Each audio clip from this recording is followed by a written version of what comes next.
जय हिंद साथियों, घटना चक्र के इस डिजिटल प्लेटफॉर्म पर मैं विपुल कुमार सिंह एक बार फिर आप सभी लोगों का स्वागत करता हूं। हम लोग घटना चक्र जीएस पॉइंटर किताब के विज्ञान के महत्वपूर्ण प्रश्नों पर चर्चा कर रहे हैं। तो कल के वीडियो में हम लोग फिजिक्स के एक महत्वपूर्ण टॉपिक पर चर्चा कर रहे थे, जिसमें हम लोगों ने देखा था कि प्रत्येक क्रिया के लिए एक समान और विपरीत प्रक्रिया होती है। यह नियम दिया था, ठीक है। इसका उत्तर भी न्यूटन है। तो इसके विषय में हम लोग कल के वीडियो में ये डिस्कस किया जा चुका था कि न्यूटन ने गति विषयक जो नियम दिया था उसी में से जो तृतीय नियम है, न्यूटन के गति के तृतीय नियम को ये क्या कहा जाता है? क्रिया प्रतिक्रिया का नियम। क्रिया प्रतिक्रिया का नियम, ठीक, क्रिया प्रतिक्रिया का नियम कहा जाता है, ठीक है। ये भी याद रखना है कि न्यूटन ने गति के जो नियम दिए थे उसमें से उनका कौन सा नियम क्रिया प्रतिक्रिया का नियम कहलाता है? तो ये तृतीय नियम कहलाता है। इसके विषय में कल हम लोगों ने ये देखा था कि क्रिया और प्रतिक्रिया के विषय में हमने आपको बताया था कि क्रिया और प्रतिक्रिया, क्रिया और प्रतिक्रिया बल ये आपस में बराबर होते हैं। ये पहला हमने आपको बताया था अतिरिक्त प्रश्न, ठीक है। दूसरी चीज़ इसमें से ये बताया था कि क्रिया और प्रतिक्रिया दोनों की दिशा विपरीत होती है, ठीक। क्रिया और प्रतिक्रिया दोनों विपरीत दिशा में लगते हैं, ठीक। विपरीत दिशा में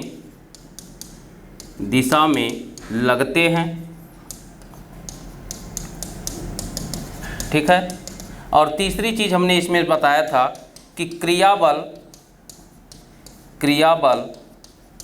और प्रतिक्रिया बल दो अलग अलग पिंडों पर या वस्तुओं पर लगते हैं, ठीक। तो इसे भी आपको याद रखना है। कथन के प्रश्न में ये प्रश्न आ सकते हैं आपको, ठीक है।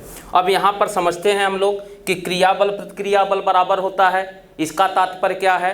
तो हम एक रबड़ की गेंद से उदाहरण से समझते हैं। रबड़ की गेंद, ठीक, रबड़ की गेंद के उदाहरण से हम इन तीनों नियमों को समझने का प्रयास करते हैं। तो यहाँ पर अगर हम किसी रबड़ की गेंद को जमीन पर पटकते हैं, ठीक है, तो जमीन पर जितना बल लगाकर पटकेंगे, अगर वो क्रिया बल मान लिया जाए कि जितने बल से हम उसको जमीन पर पटकते हैं, अगर ये क्रिया बल है तो जमीन के द्वारा उस रबड़ की गेंद पर उतने ही बराबर प्रतिक्रिया बल भी लगाया जाएगा। अर्थात जितने बल से हमने उसको फेंका है, जितना न्यूटन है, मान लीजिए 10 न्यूटन के बल से हमने रबड़ की गेंद को उठाकर पटका, तो जमीन भी 10 न्यूटन का ही बल लगाएगा, ठीक है। तो यहाँ पर क्रिया बल और प्रतिक्रिया बल दोनों कितने के हुए? 10 न्यूटन के हुए। अर्थात दोनों बल आपस में क्या हो जाएंगे? बराबर होंगे, ठीक। जितने बल से हम क्रिया बल लगाएंगे उसके बराबर ही प्रतिक्रिया बल लगता है, ठीक। दूसरी चीज यहाँ पर दूसरे नियम में कहा गया है कि क्रिया प्रतिक्रिया दोनों विपरीत दिशा में लगते हैं। इसका तात्पर्य है कि अगर हम रबर की गेंद को ऊपर से नीचे की ओर जमीन पर पटकेंगे, रबड़ की गेंद को जमीन पर पटकते हैं तो उसकी दिशा क्या हो जाएगी? तो जमीन पर पटकते समय रबड़ की गेंद की दिशा हो जाएगी नीचे की ओर, अर्थात जमीन की ओर, ठीक है। और बदले में क्या होगा? प्रतिक्रिया बल जमीन के द्वारा लगाया जाएगा, तो जमीन के द्वारा लगाया जाएगा तो गेंद को उछाल मारती है, ठीक है। तो इसका मतलब है कि प्रतिक्रिया बल की दिशा कहाँ हो जाएगी? तो प्रतिक्रिया बल की दिशा ऊपर की ओर होती है। तो दोनों विपरीत दिशा में लग रहे हैं कि नहीं? एक नीचे की ओर लगता है तो दूसरा ऊपर की ओर लगता है। या उसी रबर की गेंद को हम दीवार पर फेंकेंगे, तो अगर हम दीवार पर मान लीजिए कि डायरेक्शन हमारा पश्चिम दिशा में है, तो हम उसको रबर की गेंद को पश्चिम दिशा में फेंकेंगे तो वो दीवार से टकराकर क्रिया बल लगाएगी, तो दीवार के द्वारा प्रतिक्रिया बल पूर्व दिशा में लगाया जाएगा और रबर की गेंद को उछालकर हमारे हाथ में फिर से आ जाता है। तो दोनों एक दूसरे के विपरीत दिशा में लगते हैं। तीसरी चीज है कि क्रिया बल और प्रतिक्रिया बल दो अलग अलग पिंडों पर लगते हैं, ठीक है। इसे भी इसी रबर की गेंद के उदाहरण से समझिए कि क्रिया बल कहाँ लगाया गया? तो रबर के गेंद के द्वारा जमीन पर लगाया गया। तो एक पिंड क्या होगा? जमीन हुआ, क्योंकि हमने रबर की गेंद को पटका और रबर की गेंद ने जमीन पर एक बल लगाया, वो क्रिया बल अगर मान लें तो एक तो क्रिया बल हुआ जो रबर की गेंद के द्वारा जमीन पर लगाया गया, और दूसरा प्रतिक्रिया बल ये जमीन के द्वारा लगाया जा रहा है, और किस पर? रबर की गेंद पर। तो दोनों अलग अलग पिंड हुए, एक पिंड हमारा पृथ्वी हुआ और दूसरा पिंड हमारा रबर का गेंद हुआ। ठीक है, तो दोनों अलग अलग पिंड पर भी लग रहे हैं। अब चलिए इसके उदाहरण भी पूछा जाएगा, क्रिया प्रतिक्रिया या तृतीय नियम का उदाहरण। तो कुछ उदाहरणों के विषय में चर्चा करते हैं।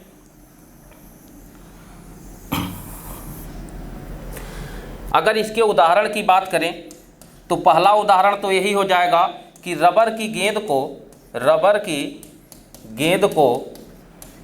को जमीन पर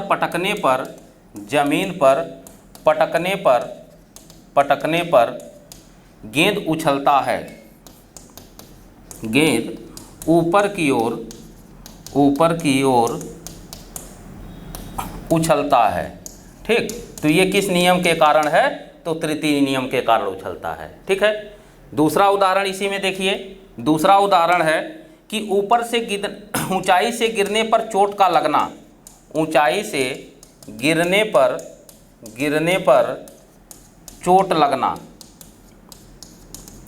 लगना, ये भी क्रिया प्रतिक्रिया बल है। ठीक है, क्यों? क्योंकि जब हम ऊंचाई से गिरते हैं तो हमारे शरीर के द्वारा कुछ न्यूटन का बल जमीन पर लगाया जाएगा, और जितने न्यूटन के बल को हम जमीन पर लगाएंगे, प्रतिक्रिया स्वरूप जमीन भी हमारे ऊपर उतने ही न्यूटन का बल लगाता है, और जमीन के द्वारा लगाए गए इसी बल के कारण हमको चोट लगती है। ठीक है, तो चोट का लगना भी ये किस पर निर्भर करता है, किस नियम का सिद्धांत का पालन करता है? तो तृतीय नियम या क्रिया प्रतिक्रिया के नियम। ठीक है, इसी प्रकार से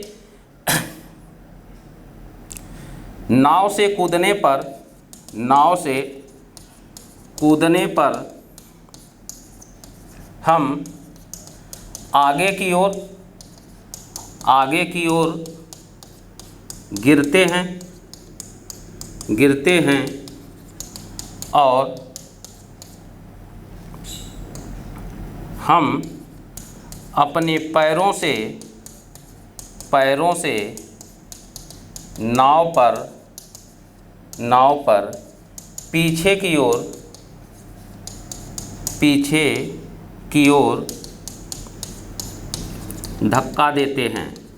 ठीक है, तो ये भी देखिए तृतीय नियम के कारण होता है, अर्थात हम नाव से ही नहीं कहीं पर ऊंचाई से कूदें, तो ऊंचाई से कूदने पर हम क्या होता है कि हम अपने पैर के पंजे से जमीन को पीछे की तरफ धक्का देते हैं, और बदले में प्रतिक्रिया स्वरूप जमीन हमको आगे की तरफ उछलने में मदद करता है। तो यही चीज़ यहाँ भी है, जब हम किनारे पर खड़ी किसी नाव से आगे की ओर कूदने का प्रयास करते हैं समतल पर, ठीक है, तो क्या होता है कि हम अपने पैरों से नाव को पीछे की तरफ धक्का देते हैं, और प्रतिक्रिया स्वरूप नाव हमको आगे की तरफ उछाल देती है।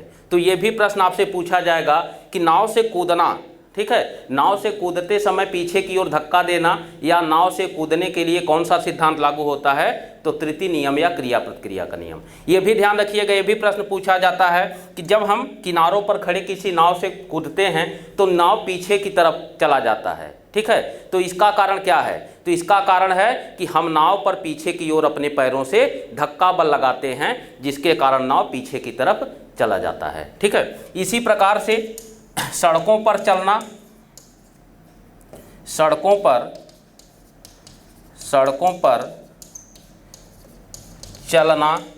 या घोड़े का दौड़ना,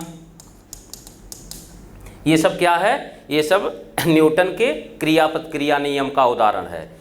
ठीक है, तो सड़कों पर हम जब चलते हैं तो कैसे चलते हैं? तो हम अपने पैरों से जमीन को पीछे की तरफ धक्का देते हैं, और प्रतिक्रिया बल के स्वरूप जमीन हमको आगे की ओर बढ़ने के लिए आवश्यक संवेग प्रदान करता है। और यही चीज़ घोड़े को दौड़ने के लिए या किसी भी जानवर को दौड़ने के लिए भी लगता है कि वह अपने पैर के टाप से पीछे की ओर बल लगाएगा, और प्रतिक्रिया स्वरूप जमीन उसको आगे की तरफ चलने के लिए संवेग प्रदान करता है। इसी प्रकार से पांचवा यहाँ पर मैं लिख दे रहा हूँ, रॉकेट का ऊपर जाना। तो ये भी क्रिया प्रतिक्रिया के नियम का ही उदाहरण है, क्यों? क्योंकि रॉकेट जब ऊपर जाता है तो उससे धुआं निकलता है और वो धुआं नीचे की तरफ बल लगाता है और प्रतिक्रिया स्वरूप वह ऊपर की ओर, ऊंचाई की ओर बढ़ने लगता है। तो ये सारे उदाहरण याद रखिएगा, ये सारे उदाहरण न्यूटन के किस नियम का उदाहरण है? तो तृतीय नियम या क्रिया प्रतिक्रिया के नियम का उदाहरण है। ठीक है, चलिए अगले प्रश्न की ओर हम लोग बढ़ते हैं। अगला प्रश्न है कि अंतरिक्ष यात्री निर्वात में सीधे खड़े नहीं रह सकते क्योंकि, उत्तर भी दिया गया है, वहाँ गुरुत्व नहीं होता। ठीक है, तो ध्यान रखिए ये प्रश्न हमारा गुरुत्वाकर्षण के टॉपिक से है, गुरुत्वाकर्षण। ठीक, इसी टॉपिक से है। तो ये इससे संबंधित अन्य चीज़ों को हम लोग यहाँ पर डिस्कस करते हैं, या ये भी ध्यान देखने का प्रयास करते हैं कि गुरुत्वाकर्षण क्या होता है, इसका प्रतिपादन किसने किया। तो देखिए गुरुत्वाकर्षण के सिद्धांत का प्रतिपादन सर आइजक न्यूटन ने ही किया था। सर आइजक न्यूटन ने अपनी पुस्तक प्रिंसिपिया में ही किया है। ठीक है, अब यहाँ पर ध्यान रखिएगा कि सिद्धांत का प्रतिपादन तो सर आइजक न्यूटन ने किया था, लेकिन सबसे पहले ब्रह्मगुप्त ने ये बता दिया था कि पृथ्वी प्रत्येक वस्तु को अपने केंद्र की तरफ आकर्षित करती है।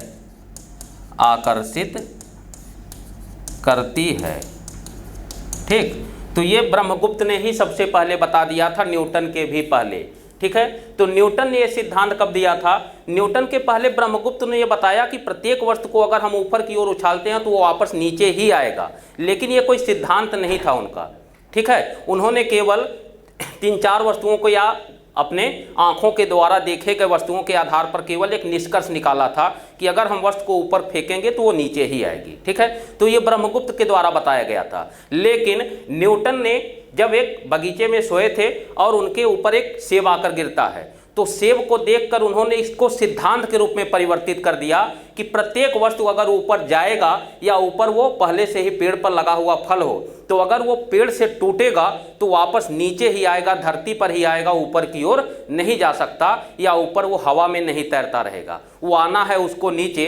तो सिद्धांत के रूप में इसका प्रतिपादन सर आइजक न्यूटन ने ही सबसे पहले किया था। ठीक है, अब गुरुत्वाकर्षण होता क्या है? तो गुरुत्वाकर्षण का मतलब होता है, अगर हम गुरुत्वाकर्षण का अर्थ की बात करें कि क्या होता है, तो गुरुत्वाकर्षण का अर्थ होता है कि पृथ्वी द्वारा ऊपर से गिरने वाले वस्तु पर लगाया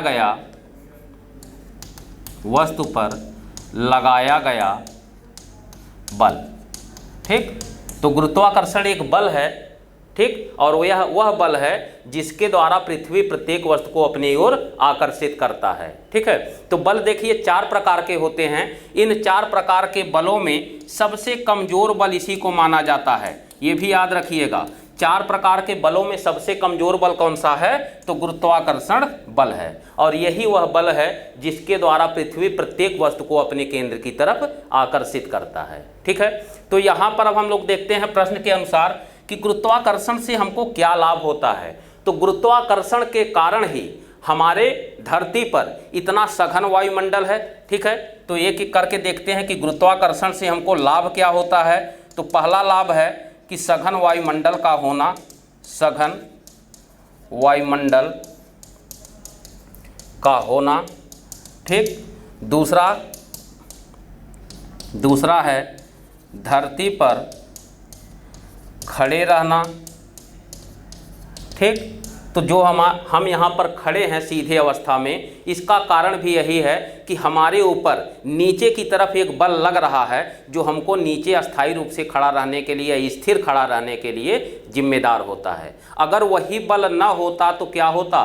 तो तो उस बल के अभाव में इसका मतलब है कि अगर किसी बल के कारण हम यहाँ पर स्थिर हैं, इसका तात्पर्य है कि अगर वो बल ना होता तो हम हवा में तैरते नजर आते, क्योंकि वो हमको नीचे की तरफ आकर्षित करके रखा है। और अगर उस बल को हटा दें तो इसका मतलब है कि वो हमको हवा में छोड़ देगा। जैसे उदाहरण के रूप में आपको समझाएं कि मान लीजिए कि किसी रबड़ से हमने एक पिंड को बांधा, मान लीजिए कि रबड़ है और इस रबड़ से हमने उसको बांध दिया है, इस रिमोट को।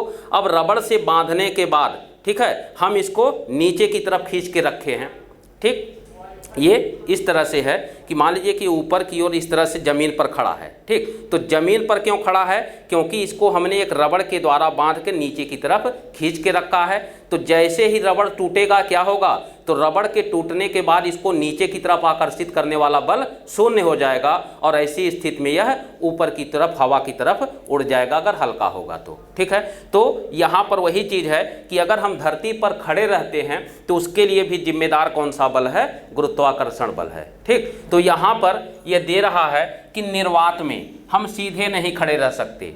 तो निर्वात में हम सीधे इसीलिए नहीं रह सकते, निर्वात का मतलब वैक्यूम, जहाँ पर वायुमंडल अनुपस्थित हो। और हमने बताया है कि किसी भी स्थान पर वायुमंडल का होना ये गुरुत्वाकर्षण पर निर्भर करता है। जहाँ पर गुरुत्वाकर्षण बल अधिक होगा वहाँ सघन वायुमंडल पाया जाएगा और जहाँ पर गुरुत्वाकर्षण बल कम होगा वहाँ पर निर्वात पाया जाता है।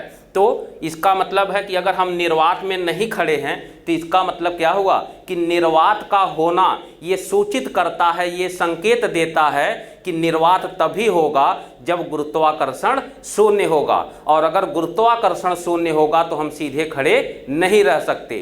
तो यही प्रश्न दे रहा है कि निर्वात में सीधे खड़े नहीं रह सकते, इसका कारण क्या है? तो इसका कारण यही है कि क्योंकि वहाँ पर गुरुत्व बल नहीं है। ठीक, ध्यान रखिएगा, गुरुत्व बल के कारण ही वायुमंडल होता है। ठीक, तो वायुमंडल की उपस्थिति भी गुरुत्व बल पर निर्भर करता है। तो यहाँ पर अगर वायुमंडल नहीं है तो इसका मतलब गुरुत्व बल नहीं है, और गुरुत्व बल नहीं है तो उसके अभाव में हम सीधे खड़े नहीं रह सकते। ठीक, चलिए अगले प्रश्न की ओर हम लोग देखते हैं। इसी में दिया गया है अगला प्रश्न भी आपका।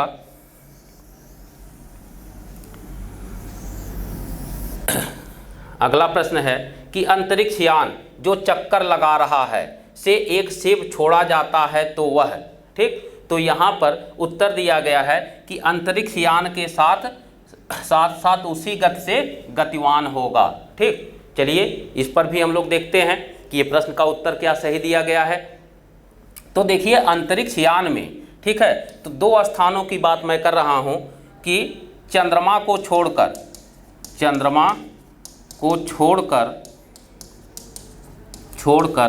शेष उपग्रहों और अंतरिक्ष यान में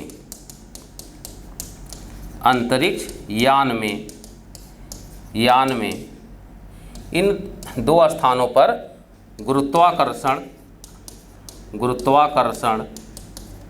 बल शून्य होता है।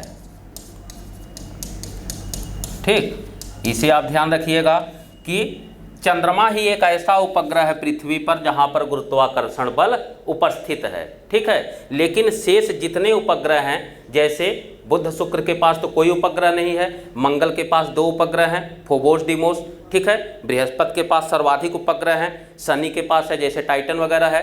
तो ये जितने उपग्रह हैं हमारे, तो चंद्रमा को छोड़कर जितने उपग्रह हैं वहाँ पर गुरुत्वाकर्षण बल शून्य होता है। और साथ ही साथ जो हम अंतरिक्ष यान में जहाँ पर जाते हैं वहाँ फिर गुरुत्वाकर्षण बल शून्य हो जाता है। ठीक, तो यहाँ पर अब ध्यान दीजिए कि अगर गुरुत्वाकर्षण बल नहीं होगा तो गुरुत्वाकर्षण बल ही किसी वस्तु को नीचे की ओर आकर्षित करता है। ठीक, नीचे की ओर आकर्षित करता है। तो इसका मतलब क्या है कि अगर गुरुत्वाकर्षण बल शून्य हो जाए तो इसका मतलब है कि अगर गुरुत्वाकर्षण नहीं होगा तो वस्तु को नीचे की तरफ नहीं गिरने देगा, और अगर नीचे की तरफ नहीं गिरेगा तो क्या होगा कि वस्तु अगर जहाँ से छोड़ा जा रहा है अगर वो गतिमान सतह होगा तो ऐसी स्थिति में उसी के साथ उसी के गति से जितने चाल से वह गति कर रहा है उसी चाल से बराबर उसी कक्षा में चक्कर लगाने लगेगा। ठीक है, तो यहाँ पर वही चीज़ कर रहा है कि अंतरिक्ष यान में जो चक्कर लगा रहा है, तो अंतरिक्ष यान चक्कर लगा रहा है। ठीक है, तो ऐसी स्थिति में गतिमान है, कोई ना कोई एक चाल उसके पास होगा, एक वेग होगा, उसी वेग से गतिमान होगा। तो जिस वेग से जिस कक्षा में वह चक्कर लगाता रहा होगा, अगर वहाँ से कोई वस्तु नीचे की तरफ फेंका भी जाए तो वो नीचे नहीं आएगा, बल्कि उसी के साथ, उसी के गति के साथ गतिमान हो जाता है। ठीक है, क्यों? क्योंकि गुरुत्वाकर्षण शून्य है और गुरुत्वाकर्षण के कारण ही वो नीचे आता है। तो यहाँ पर हमने देखा कि गुरुत्वाकर्षण अंतरिक्ष यान में गुरुत्वाकर्षण बल नहीं होता, ऐसी स्थिति में पिंड गतिमान रहेगा। ठीक, तो ये भी याद रखिएगा, कौन सा एक उपग्रह है जहाँ पर गुरुत्वाकर्षण बल पाया जाता है, या प्रश्न पूछा जाता है कि कहाँ कहाँ गुरुत्वाकर्षण नहीं होगा, तो उपग्रहों में, चंद्रमा को छोड़कर उपग्रहों में और अंतरिक्ष यान में गुरुत्वाकर्षण नहीं होता। ठीक, चलिए अगले प्रश्न की ओर हम लोग बढ़ते हैं।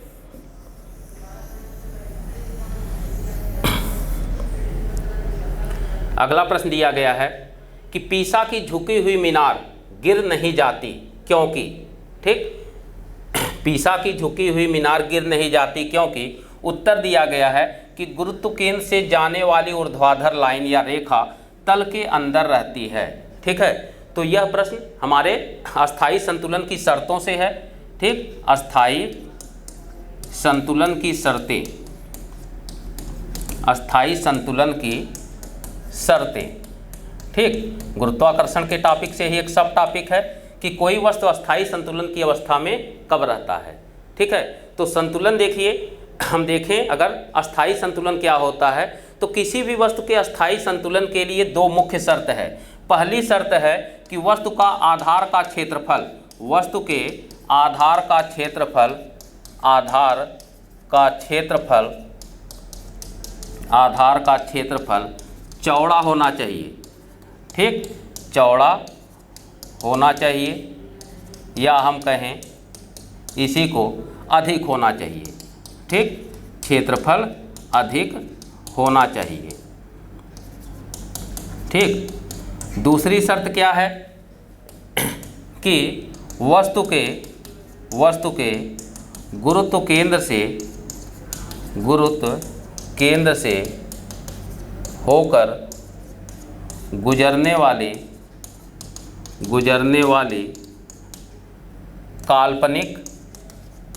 काल्पनिक ऊर्ध्वाधर रेखा उसके आधार के क्षेत्रफल या तल के अंदर होना चाहिए। ये दो शर्तें हैं। ठीक है, अगर कोई भी वस्तु इन दो शर्तों का पालन करेगा तब तो वो अस्थायी संतुलन की अवस्था में होगा, और अगर इन दो शर्तों का पालन नहीं करेगा तो अस्थायी संतुलन की अवस्था में नहीं रहेगा, अर्थात वस्तु को सीधा खड़ा नहीं कर सकते। हम खड़ा करेंगे और वो गिर जाएगा। जैसे हम किसी बाटल को जब खड़ा करते हैं, मान लीजिए पानी का बाटल हो, ठीक है, तो पानी के बाटल को अगर हम ढक्कन के सिरे से खड़ा करने का प्रयास करें तो ढक्कन के सिरे से खड़ा करते हैं तो बाटल बार बार गिर जाता है। तो गिरने का कारण क्या है? गिरने का कारण यही है कि वह बाटल इसके पहले शर्त को पालन नहीं कर रहा है। पहला शर्त यही है कि आधार का क्षेत्रफल चौड़ा या बड़ा होना चाहिए। ठीक है, जितना चौड़ा आधार होगा उसका उतना ही ज़्यादा अस्थायी संतुलन की अवस्था में रहेगा। जैसे यह पेन हमारे हाथ में है, तो इस पेन को अगर हम चाहें इस तरह से खड़ा करने के लिए तो नहीं खड़ा कर सकते। क्यों? क्योंकि इसका आधार का क्षेत्रफल कम है। तो आधार का क्षेत्रफल कम होने के कारण छोड़ेंगे और ये गिर जाएगा। चाहे जहाँ जिस अवस्था में हम कितना भी इसको संतुलित करने का प्रयास करें, संतुलन की अवस्था में नहीं आता। ठीक, लेकिन वहीं अगर हम देखें कि कोई बाटल अपने हाथ पर लेके इस तरह से रखे तो वो खड़ा हो जाता है। तो इसके पीछे कारण क्या है कि इसका आधार का क्षेत्रफल चौड़ा है। तो आधार का क्षेत्रफल जितना ज़्यादा होगा उतना ही वस्तु अस्थायी संतुलन की अवस्था में बनी रहती है। तो यहाँ पर पीसा की मीनार में दोनों शर्तें पालन होती हैं। यहाँ पर उदाहरण के रूप में तो हालांकि ऑप्शन में एक ही शर्त दिया है, लेकिन यहाँ पर दोनों शर्तें हैं। पीसा के मीनार को देखेंगे जो कि इटली में है, ये भी ध्यान रखिएगा। प्रश्न पूछा जाता है कि पीसा की झुकी हुई मीनार है कहाँ, तो ये इटली में है। और इस तरह से बनाया गया है। तो इसका निचला हिस्सा देखेंगे, यह जो है, जो पिलर जो नीचे लगा हुआ है धरती के संपर्क में, वो चौड़ा है। तो चौड़ाई अधिक होने के कारण भी वो जमीन पर रुका हुआ है, लेकिन कुछ झुके हुए, एकदम सीधे ना होकर कुछ झुकी हुई अवस्था में है, उसके बाद भी नहीं गिर रहा है। तो इसका कारण यह है कि एक काल्पनिक रेखा की कल्पना की जाती है, वह यह रेखा होती है, जैसे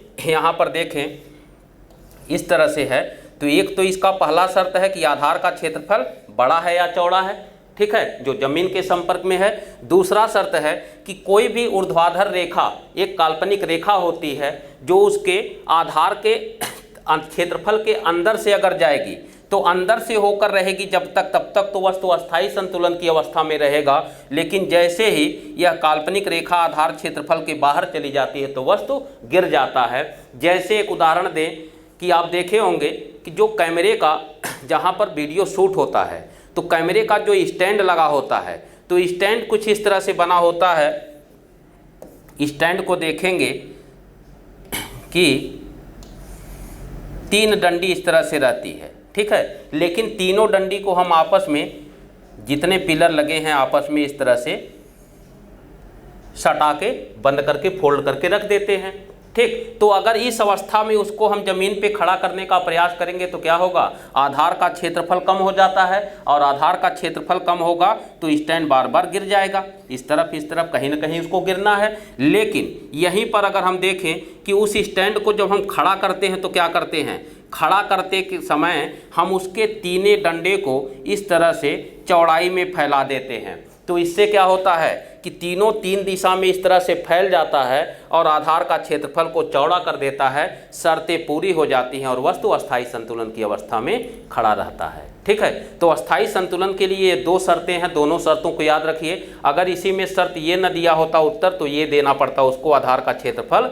चौड़ा या बड़ा होना चाहिए, तब भी प्रश्न का उत्तर सही होता, ठीक। या तो प्रश्न दे देता है कभी कभी कि अस्थायी संतुलन की शर्तें क्या क्या हैं, तो शर्तों में ए और बी अर्थात दोनों शर्त सही है, दोनों को याद करिए, नोट कर लीजिए, ठीक है। चलिए अब इसी से संबंधित कुछ अन्य प्रश्न आपको बता दें कि अस्थायी संतुलन में क्या क्या किया जाता है कहाँ पर। तो यहाँ पर देखिए, अस्थायी संतुलन के लिए हम क्या करते हैं, जब ऊंचाई पर हम चढ़ते हैं, जब ऊंचाई पर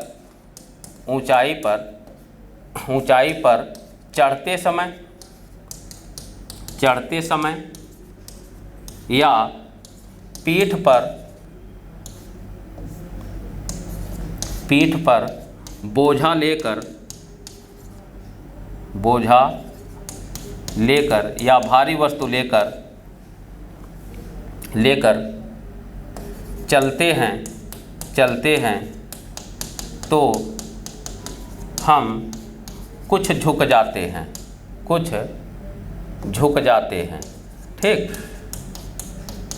तो झुकते क्यों हैं, ये अस्थायी संतुलन को प्राप्त करने के लिए, ठीक है। जैसे हम ऊंचाई पर चढ़ते हैं तो इस तरह से झुक जाते हैं, या पीठ पर हमारे भारी वजन रहता है, बोझा रहता है, तब भी हम हल्का सा झुक जाते हैं। तो झुकने के पीछे वैज्ञानिक कारण क्या है, हम अस्थायी संतुलन के शर्त को पालन करना चाहते हैं, अर्थात हम अपने आधार क्षेत्रफल को चौड़ा करना चाहते हैं। अर्थात जब हम झुक जाते हैं तो हमारे ऊर्ध्वाधर काल्पनिक रेखा जो गुजरती है वो आधार क्षेत्रफल के अंदर से रहती है, ठीक, अर्थात हमारे दोनों पैरों के बीच से होकर निकलती है, और जब तक वो हमारे पैरों के बीच से होकर निकलेगी तब तक हम अस्थायी संतुलन का पालन करते रहेंगे और हम नहीं गिरते, ठीक है। इसी प्रकार से देखिए, जो डबल डेकर बस होता है, 2 मंजिला बस, डबल डेकर बस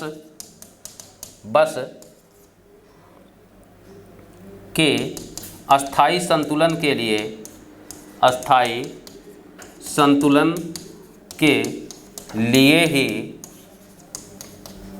ही बस का नीचे का मंजिल चौड़ा और ऊपर के मंजिल को सकरा बनाया जाता है, ठीक, बनाया जाता है, ठीक। तो ये भी अस्थाई संतुलन के शर्त का पालन करने के लिए ही होता है। ठीक, कहने का तात्पर्य है कि जब डबल डेकर को बस को देखेंगे तो डबल डेकर बस कुछ इस तरह से बनाई जाती है कि जो नीचे का मंजिल होता है वो बड़ा होता है, जबकि ऊपर का जो मंजिल होता है उसको हम छोटा या कम चौड़ा बनाते हैं, सकरा बनाते हैं। तो इस तरह से डबल डेकर बसें ऊपर की मंजिल सकरी होती है और नीचे का चौड़ा होता है, भी प्रश्न पूछा जाएगा आपसे। ठीक है, तो ये भी प्रश्न आएगा कि कौन सा डबल डेकर के बस में कौन सा चौड़ा होता है, कौन सा सकरा। तो नीचे वाला चौड़ा हम बनाते हैं। चौड़ा बनाने से क्या होगा, आधार का क्षेत्रफल, आधार का मतलब जो जमीन पर रहेगा, तो वह हिस्सा हमारा चौड़ा होना चाहिए। तो जब हम नीचे के मंजिल को चौड़ा बनाएंगे तो पहली शर्त का पालन हो जाएगा। और दूसरी शर्त भी इसी से जुड़ा हुआ है कि जो काल्पनिक रेखा ऊर्ध्वाधर, ये माना जाता है कि एक ऐसी काल्पनिक रेखा है जो ऊर्ध्वाधर जाती है तो वह हमारे आधार के क्षेत्रफल के चौड़ा होने से अंदर से होकर रहेगी, और जब तक वह अंदर रहेगी बस आसानी से अस्थाई संतुलन का पालन करते हुए सड़कों पर दौड़ती रहेगी। ठीक है, तो ये सब उदाहरण है, नोट कर लीजिए, ये भी प्रश्न आपसे पूछा जाएगा। चलिए अगले प्रश्न की ओर हम लोग बढ़ते हैं। अगला प्रश्न दिया हुआ है कि जब कोई वस्तु ऊपर से गिराई जाती है तो उसका भार होता है। ठीक, यहाँ पर दिया गया है उत्तर अपरिवर्तित। ठीक है, तो ये भी हमारे गुरुत्वाकर्षण के टॉपिक से ही पूछा गया प्रश्न है। चलिए इसके विषय में ध्यान देते हैं कि क्या ये वास्तव में अपरिवर्तित रहता है। तो देखिए, किसी वस्तु का भार क्या होता है, भार होता है, किसी वस्तु का भार mg अर्थात द्रव्यमान गुणे गुरुत्वीय त्वरण। ठीक, किसी वस्तु के द्रव्यमान में जब हम गुरुत्वीय त्वरण का गुणा कर देते हैं तो हमको क्या पता चल जाता है, उसका भार पता चल जाता है। ठीक, तो यहाँ पर गुरुत्वीय त्वरण क्या होता है, तो त्वरण को हम ये जानते हैं, त्वरण क्या होता है, त्वरण होता है वेग परिवर्तन की दर, वेग परिवर्तन की दर। तो वेग परिवर्तन की दर को हम क्या कहते हैं, त्वरण कहते हैं। ठीक, अब यहाँ पर लगा हुआ है गुरुत्वीय त्वरण, तो इसका मतलब है कि ऊपर से गिरने वाली वस्तु पर, ऊपर से गिरने वाले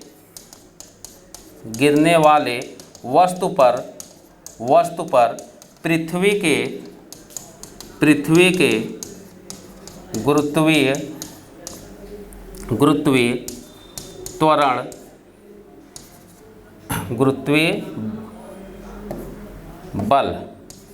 गुरुत्वीय बल के कारण वेग में होने वाले परिवर्तन को गुरुत्वीय त्वरण कहते हैं, गुरुत्वीय त्वरण कहते हैं। ठीक है, तो इसे याद रखिएगा, गुरुत्वीय त्वरण किसे कहते हैं, तो गुरुत्वाकर्षण बल के कारण वेग में जो परिवर्तन होगा उसे गुरुत्वीय त्वरण कहते हैं। ठीक, अब इसके संदर्भ में आगे समझने का प्रयास करते हैं प्रश्न के अकॉर्डिंग। तो देखिए, किसी वस्तु का जो भार होता है ये हमेशा गुरुत्वीय त्वरण पर निर्भर होता है, क्योंकि द्रव्यमान एक ऐसी राशि है जो सदैव अपरिवर्तित रहती है, सदैव अपरिवर्तित रहता है। ठीक, तो ये तो हमेशा अपरिवर्तित रहेगा, नियत रहेगा, इसमें कोई परिवर्तन नहीं होता, लेकिन परिवर्तन गुरुत्वीय त्वरण में होता रहता है। ठीक, गुरुत्वीय त्वरण परिवर्तन होने के कारण भी भार हमारा परिवर्तन हो जाता है। ठीक, तो यहाँ पर ध्यान दीजिए कि जब कोई वस्तु ऊपर से नीचे की ओर आती है तो नीचे की तरफ, जैसे अगर हम इसको पृथ्वी मान लें कि यह पृथ्वी है। ठीक, ये हमारा पृथ्वी है। अब यहाँ से हम किसी वस्तु को गिराते हैं अपने छत से खड़े होकर, कोई भी ऊंचाई हो, तो जब हम पृथ्वी तल के अंदर से किसी वस्तु को नीचे की तरफ गिराएंगे तो गुरुत्वीय त्वरण जो होता है वो नीचे की तरफ कार्य करेगा। इसका मतलब है कि पृथ्वी का जो यह भाग होगा यहाँ पर सबसे ज़्यादा गुरुत्वाकर्षण होगा, इसी के कारण वो नीचे की तरफ खींच रहा है। ठीक है, तो जब यह वस्तु ऊपर से गिराई जा रही है तो यहाँ पर मान लीजिए कि प्रारंभिक वेग हम मान लें कि 10 मीटर प्रति सेकंड के चाल से इसको फेंका गया, तो 10 मीटर प्रति सेकंड के चाल से जैसे जैसे ये पृथ्वी के नज़दीक आता है उसकी चाल बढ़ती जाएगी। ठीक है, चाल तो बढ़ेगी, तो चाल धीरे धीरे बढ़ रही है। यहाँ पर 10 था प्रारंभिक अवस्था, तो हमने 10 मीटर पर सेकंड के चाल से ही उसको फेंका ही था, तो ऐसी स्थिति में प्रारंभ में चाल 10 है, लेकिन जब धरती के इतने नज़दीक आया तो गुरुत्वाकर्षण बल और अधिक लगेगा, और जितना अधिक लगता जाएगा उतना चाल क्रमशः बढ़ता जाएगा। तो यहाँ मान लें कि हम 20 मीटर हो गया, यहाँ 30 मीटर हो गया, यहाँ 40, और यहाँ आकर वेग 50 मीटर पर सेकेंड। ठीक, तो इसका मतलब ध्यान रखिएगा कि पृथ्वी का वेग सर्वाधिक कब होगा, ऊपर से गिरने वाले वस्तु का वेग सर्वाधिक कब होगा, तो सर्वाधिक कहाँ पर हुआ कि जहाँ पर पृथ्वी के गिरने के ठीक पहले, गिरने के ठीक पहले, ठीक, तो गिरने के ठीक पहले वेग सर्वाधिक हुआ, क्योंकि यहाँ पर हमने 10 मीटर पर सेकंड के चाल से फेंका था, उसके बाद थोड़ा सा नज़दीक आया तो 20 मीटर हुआ, उसके बाद थोड़ा सा और नज़दीक आया तो 30 मीटर पर सेकंड, और नज़दीक आता गया तो 40 मीटर पर सेकंड। लेकिन एक अवस्था ऐसी आई कि 50 मीटर पर सेकंड का वेग प्राप्त करते ही वह धरती पर गिर जाता है। तो धरती पर जब वह गिर जाता है तो स्थिर हो जाता है, अर्थात वेग उसका क्या हो गया, शून्य हो गया। जब धरती पर गिर चुका है तो धरती जैसे यह है, यहाँ से छोड़ा हमने, तो छोड़ते समय 10 मीटर पर सेकंड का वेग था, और यहाँ पर धरती पर गुरुत्वाकर्षण बल सबसे ज़्यादा है, तो ऐसी स्थिति में वेग तो बढ़ता जा रहा है, लेकिन यहाँ पर 50 मीटर हुआ और जैसे गिरा ये स्थिर हो गया, अर्थात धरती पर गिरने के बाद वस्तु का वेग शून्य हो जाता है। लेकिन गिरने के ठीक पूर्व पहले यहाँ पर देखेंगे जहाँ से गिर रहा है उसके एक क्षण पहले अगर हम देखेंगे तो इसका वेग सर्वाधिक था, तो गिरने के ठीक पहले वेग सर्वाधिक हुआ और गिरते ही वेग शून्य हो गया। लेकिन अगर हम उसके भार की बात करें तो भार क्या है, अगर यहाँ पर हम उसके 20 केजी के वस्तु को यहाँ पर फेंक रहे हैं ऊपर छत से, तो छत से अगर 20 केजी का कोई बोरा फेंका गया तो उसका भार कोई परिवर्तन हुआ, तो भार में कोई परिवर्तन नहीं होता। तो परिवर्तन किस में आता है, केवल वेग में आता है, भार अपरिवर्तित ही बना रहता है। अर्थात अगर हम अपने ऊपर छत से जाकर 50 किलो के बोरी को फेंके तो ऐसा नहीं है कि उसका 50 किलो यहाँ पर आके 60 किलो या 30 किलो हो जाएगा, वो हमारा 50 किलो ही रहेगा, न घटेगा न बढ़ेगा। तो भार तो अपरिवर्तित रहता है, लेकिन ऊपर से गिरते समय नीचे आने पर वेग बढ़ जाता है। तो वेग में परिवर्तन होगा, वो भी वृद्धि होगा, लेकिन भार में कोई परिवर्तन नहीं होता। लेकिन इसी प्रश्न को अब हम दूसरे रूप में आपको समझा रहे हैं कि भार कब परिवर्तित होता है। तो यही कॉन्सेप्ट लोग न समझने के कारण वहाँ भी भार को परिवर्तन लगा देते हैं। तो वो स्थिति क्या होती है उस पर चर्चा करते हैं। यही कॉन्सेप्ट क्लियर कर लीजिए, तो ये ऐसे प्रश्न आप गलत नहीं करेंगे। ये प्रश्न बार बार दूसरे रूप में भी आते रहते हैं, ऐसे भी। देखिए कि जो पृथ्वी का गुरुत्वीय त्वरण होता है, गुरुत्वीय त्वरण, ये निर्भर कहाँ पर करता है, ठीक। तो देखिए गुरुत्वीय त्वरण, ये हमारा पृथ्वी हुआ, ठीक, ये पृथ्वी है।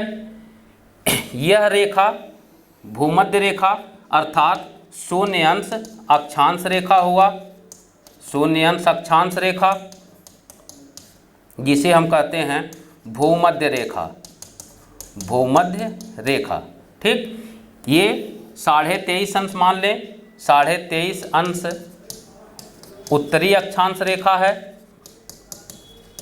जिसे हम कर्क रेखा कहते हैं, कर्क रेखा, ठीक। और ये 23.5 अंश दक्षिणी अक्षांश है, साउथ अक्षांश, जिसे हम मकर रेखा कहते हैं, ठीक। और यह भाग 90 डिग्री अक्षांश है, और यहाँ पर यह भाग भी 90 डिग्री अक्षांश है। इसे हम पृथ्वी का ध्रुव या पोल कहते हैं। ये उत्तरी ध्रुव है और ये दक्षिणी ध्रुव है, ठीक है, क्लियर हुआ। तो यह रेखा अगर हम ध्यान दें कि पृथ्वी के भूमध्य रेखा पर गुरुत्वीय त्वरण का मान सबसे कम होता है, सबसे कम होता है, और ध्रुवों पर, दोनों ध्रुवों पर सर्वाधिक होगा, यहाँ पर सर्वाधिक होता है, ठीक है, क्लियर हुआ। अब यहाँ से ध्यान दीजिए कि यह जितनी रेखाएं ये केवल मैप में आपको पूरब पश्चिम उत्तर दक्षिण दिखाने के चक्कर में ऊपर नीचे किया जाता है। ऐसा नहीं है कि उत्तरी ध्रुव हमारे सर के ऊपर है या दक्षिणी ध्रुव धरती के नीचे है। ठीक, ये केवल मैप में हम दिशा का इस तरह से विभाजन करते हैं कि यहाँ पर हो जाता है ईस्ट, यहाँ पर हो जाएगा वेस्ट, यहाँ हो जाएगा नॉर्थ और यहाँ हो जाएगा साउथ, क्योंकि हम मैप को इस तरह से व्यवस्थित करते हैं। जैसे भारत का मैप अगर बनाया जाए तो इस तरह से व्यवस्थित होगा। तो इस तरह से व्यवस्थित होने के कारण अब हम कश्मीर को कहाँ दिखाएंगे, तो कश्मीर हमारे उत्तर में है, तो उत्तर दिशा में तो है, लेकिन ऐसा नहीं कि कश्मीर ऊपर है। कश्मीर ऊपर नहीं है, कश्मीर केवल उत्तर दिशा को डिनोट करने के लिए मैप में ऊपर दिखाया जाता है। ठीक, अब यहाँ पर यही कॉन्सेप्ट लोग नहीं समझ पाते कि यहाँ पर कॉन्सेप्ट क्या है कि गुरुत्वीय त्वरण के विषय में विशेषता उसकी है कि पृथ्वी तल से ऊपर जाने पर, अब इसी को ध्यान रखिए, पृथ्वी तल से ऊपर जाने पर, या हम कहें कि पृथ्वी तल से नीचे जाने पर दोनों ही कंडीशन में गुरुत्वीय त्वरण घट जाता है। ठीक, अब यहाँ से ध्यान दीजिए कि कह रहा कि पृथ्वी तल से ऊपर या नीचे जाने पर गुरुत्वीय त्वरण घट जाता है। ठीक, तो गुरुत्वीय त्वरण अगर घटेगा तो गुरुत्वीय त्वरण के कारण ही हमारा भार निर्भर होगा। ठीक, तो यहाँ पर भार भी क्या हो जाएगा, भार भी घट जाएगा। अर्थात जब हम पृथ्वी तल को छोड़कर ऊपर जाते हैं या पृथ्वी तल को छोड़कर नीचे जाते हैं तो ऐसी स्थिति में गुरुत्वीय त्वरण हमारा घट जाता है। अर्थात भार क्या होता है, भार W बराबर mg। ठीक है, तो अगर g घटेगा तो m तो हमने आपको बताया कि सदैव अपरिवर्तित रहता है, नियत रहता है। g के घटने बढ़ने पर W का मान घट जाता है या बढ़ जाता है। g का मतलब गुरुत्वीय त्वरण, W का मतलब भार। तो अगर g अर्थात गुरुत्वीय त्वरण घट रहा है तो हमारा भार भी घटेगा। कहाँ पर, जब हम पृथ्वी तल के ऊपर जाते हैं। तो पृथ्वी तल का मतलब उसका यह भाग कि हम उसकी सीमा रेखा को ही छोड़कर ऊपर चले जाएं। तो ऐसी स्थिति में जब हम ऊपर रहेंगे, जहाँ पृथ्वी का तल सीमा खत्म है, वहाँ से ऊंचाई पर जाएंगे, तो ऐसी स्थिति में ये हमारा गुरुत्वीय त्वरण घटेगा और गुरुत्वीय त्वरण घटने के कारण वहाँ पर हमारा भार घटेगा। ठीक, तो अगर जैसे अब हम उदाहरण के रूप में दें कि पृथ्वी के चारों तरफ एक कक्षा में चंद्रमा, ये हमारी चंद्रमा है। ठीक, तो जब हम चंद्रमा पर चले जाएं तो चंद्रमा पर जाने पर हम देख रहे हैं कि पृथ्वी की सीमा रेखा खत्म होकर पृथ्वी से ऊपर चले गए। मान लीजिए चंद्रमा चक्कर लगाते लगाते यहाँ पर आ गई है।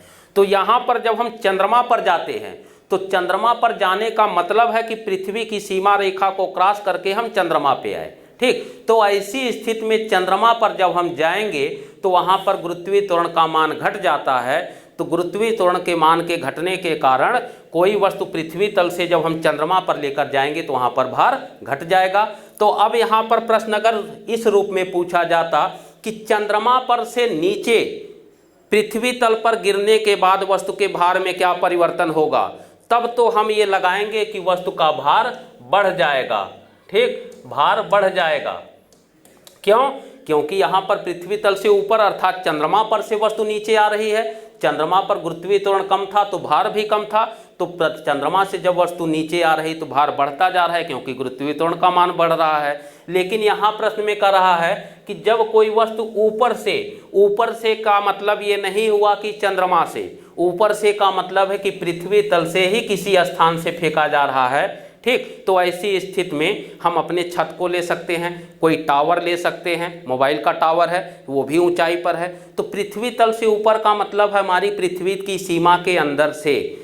तो ऐसी स्थिति में वस्तु का भार अपरिवर्तित रहता है क्योंकि गुरुत्वाकर्षण बल बराबर लगता है। ठीक, समान गुरुत्वाकर्षण बल रहेगा। ऐसी स्थिति में भार में कोई परिवर्तन नहीं होता। लेकिन पृथ्वी तल से ऊपर अर्थात अगर प्रश्न में चंद्रमा, उपग्रह ये सब दे देते तब ऐसी स्थिति में भार बढ़ जाता है। यही लोग नहीं समझ पाते, मैप के हिसाब से ऊपर इस तरह से लेकर चले जाते हैं और ये देख रहे हैं कि यहाँ पर भूमध्य रेखा है तो ऊपर जाएंगे तो यहाँ कम था तो यहाँ ज़्यादा हो जाएगा, यहाँ कम था तो यहाँ ज़्यादा हो जाएगा। ऐसी स्थिति में लोग कल्पना करके इस प्रश्न का उत्तर भी बढ़ जाते हैं, समझ लेते हैं। लेकिन यहाँ पर हम ये पृथ्वी तल से अगर देखें तो यहाँ पर ऐसा नहीं कि भूमध्य रेखा यहाँ और ध्रुव यहाँ है, तो यहाँ पर इस तरह से हॉरिजॉन्टल नहीं है, क्षैतिज दिशा में लगता है ये, ठीक। तो ऐसी स्थिति में ऊपर और नीचे की कल्पना मत करिएगा। ऊपर का मतलब है कि पृथ्वी तल की सीमा रेखा को छोड़कर ऊपर जाना, तो छोड़कर अगर ऊपर चले जाएंगे किसी उपग्रह में या अंतरिक्ष यान में, तो ऐसी स्थिति में वहाँ से जब नीचे आएगा तो भार बढ़ेगा, और पृथ्वी तल की सीमा रेखा से अगर ऊपर से नीचे आएगा तो भार में कोई परिवर्तन नहीं होता, केवल वेग परिवर्तन होता है, ठीक। चलिए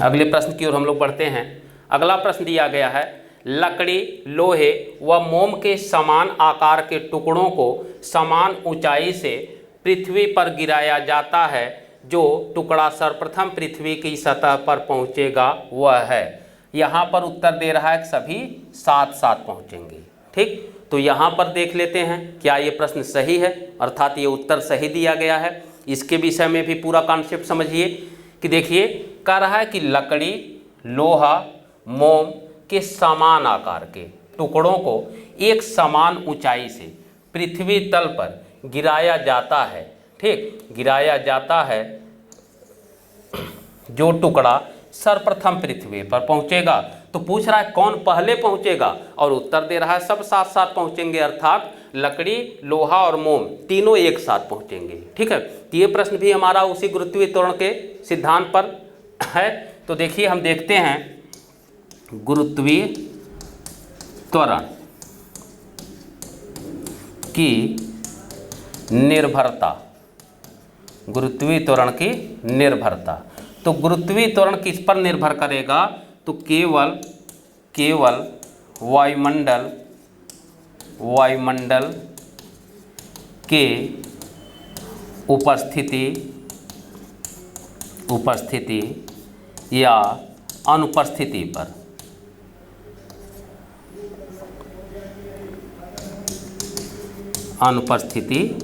पर। इस पर तो निर्भर करेगा, ठीक है। इसका मतलब है कि जिस स्थान पर वायुमंडल उपस्थित होगा, ठीक, तो वायुमंडल के उपस्थिति में भारी वस्तु पहले गिरती है और हल्की वस्तु बाद में गिरती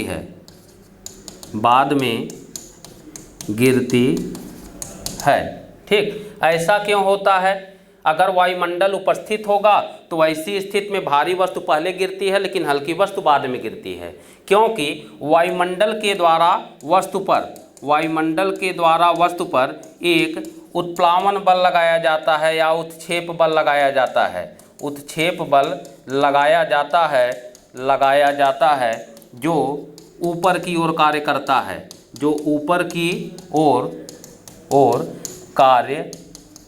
करता है, ठीक। तो ऐसी स्थिति में अगर हम देखें कि मान लीजिए कि वायुमंडल उपस्थित है, ठीक है। अब यहाँ से दो वस्तु गिराई गई, एक भारी है और एक हल्की है, ठीक। मान लीजिए कि रिमोट भारी और ये पेन हल्का है, तो इसको जब हम ऊपर से गिराएंगे तो समान ऊंचाई से समान वेग से गिरा रहे हैं। यहाँ पर जितना वेग इसको दिए हैं उतना ही वेग इसको दिए हैं, दोनों एक साथ आ रहा है। तो अगर वायुमंडल बीच में रहता है, ठीक है, तो ऐसी स्थिति में वायुमंडल इन दोनों वस्तुओं पर लगेगा समान रूप से, और समान रूप से दोनों को ऊपर उछालने का प्रयास करता है, क्योंकि उत्प्लावन बल या उत्क्षेप बल की दिशा ऊपर की ओर कार्य करती है, ठीक है। तो यहाँ से दोनों को समान रूप से ऊपर उछालती है, लेकिन जो हल्की वस्तु है ये इसके प्रभाव में आकर ऊपर चली जाती है, और जो भारी वस्तु होगा वो उत्प्लावन बल का विरोध करके उसको नीचे की तरफ दबाकर नीचे आ जाता है। इस तरह से हल्की वस्तु भी धीरे धीरे नीचे आएगी, लेकिन भारी वस्तु उत्प्लावन बल से ज़्यादा मान होता है। ऐसी स्थिति में वो उत्प्लावन बल को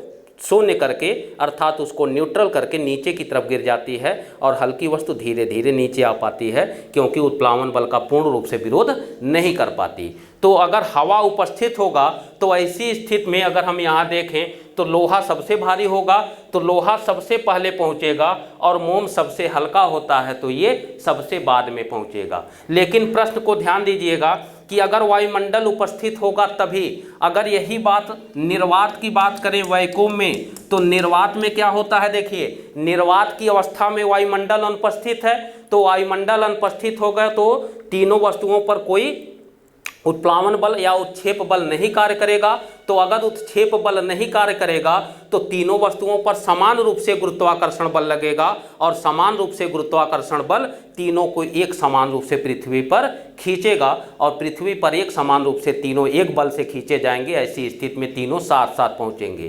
तो यहाँ पर प्रश्न में कहीं पर भी वायुमंडल की उपस्थिति की बात नहीं किया है, अर्थात प्रश्न में निर्वात की बात किया है। और अगर निर्वात होगा तो हवा नहीं होगा, हवा नहीं होगा तो उत्प्लावन बल नहीं लगेगा, और उत्प्लावन बल नहीं लगेगा तो ऐसी स्थिति में तीनों एक बराबर बल से नीचे की ओर आकर्षित किया जाएगा, और तीनों एक साथ पृथ्वी पर पहुंचते हैं। ठीक है, यहाँ ध्यान रखिएगा कि कोई भी गुरुत्वीय त्वरण जो होता है ये वस्तु के द्रव्यमान पर निर्भर नहीं करता। ठीक, द्रव्यमान पर निर्भर नहीं करता, ये भी ध्यान रखिएगा। द्रव्यमान पर कोई निर्भरता नहीं रहती, केवल वायुमंडल की उपस्थिति अनुपस्थिति पर ही निर्भरता रहता है। अर्थात अगर प्रश्न दे दे 20 किलो, 30 किलो, 50 किलो, तो ऐसी स्थिति में चाहे 20 किलो, 30 किलो, 50 किलो कुछ भी हो, ठीक है, तीनों एक साथ ही आएंगे। कब? जब निर्वात रहेगा। लेकिन तीनों अलग अलग स्थिति में आएंगे कब? जब वायुमंडल होगा। ठीक, तो ये प्रश्न भी यहाँ से ध्यान रखिएगा, ये प्रश्न भी पूछा जाता है। तो आज के वीडियो में हम लोग कुछ प्रश्नों के साथ साथ उसके कुछ महत्वपूर्ण कॉन्सेप्ट को समझने का प्रयास किए हैं। उम्मीद करता हूं कि वीडियो आपको अच्छा लगा होगा। अच्छा लगा हो लाइक करिएगा, शेयर करिएगा, और हमारे चैनल को सब्सक्राइब करना मत भूलिएगा। मिलते हैं अगले क्लास में, तब तक के लिए नमस्कार। जय हिंद साथियों।